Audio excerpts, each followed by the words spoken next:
Hello అండి. Summer season అయితే వచ్చేసింది కదా. సమ్మర్ సీజన్లో ఆవకాయ పెట్టని ఇల్లు అనేదే ఉండదు. ప్రతి ఇంట్లో ఆవకాయ అనేది కంపల్సరీగా పెడతారు. కాకపోతే ఒక్కొక్కరి స్టైల్ ఒక్కొక్కలా ఉంటుందన్నమాట.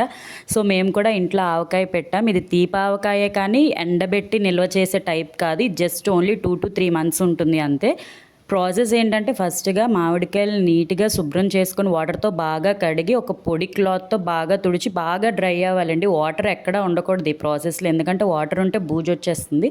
తర్వాత ఆ మామిడికాయలని చిన్న చిన్న పీసెస్‌గా కట్ చేసుకొని ఒక బేసిన్ లాంటి దాంట్లో వేసుకొని అందులో పసుపు, ఉప్పు, కారం, ఆవపిండి మనం ఆవకాయలకు వాడతాం కదండీ ఆవపిండి వేసుకొని మనం ఫస్ట్ బెల్లం చితగ్గొట్టి ఉంచుకోవాలండి. ఆ బెల్లాన్ని కూడా మన స్వీట్‌నెస్ ఎంత కావాలంటే అంత బెల్లం కాయల్ని బట్టి మనం బెల్లం తీసుకుంటాం. బెల్లం తీసుకొని ఇవన్నీ ఆయిల్ వేస్తూ బాగా మిక్స్ చేయాలి. 5 to 10 minutes మనం వేసిన ఇంగ్రీడియంట్స్ అన్నీ కూడా ముక్కలకి బాగా పట్టేటట్టు మిక్స్ చేయాలన్నమాట.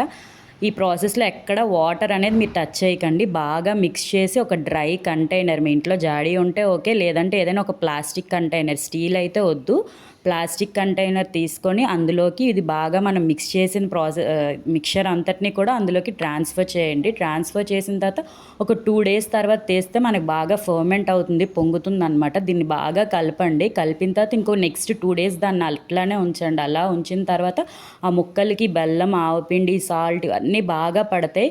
4 days మనం ప్రాసెస్ స్టార్ట్ చేసిన 4 daysకి అయితే మనం సర్వ్ చేసుకోవచ్చు. సూపర్ ఉంటుంది. మీరు కూడా ట్రై చేయండి.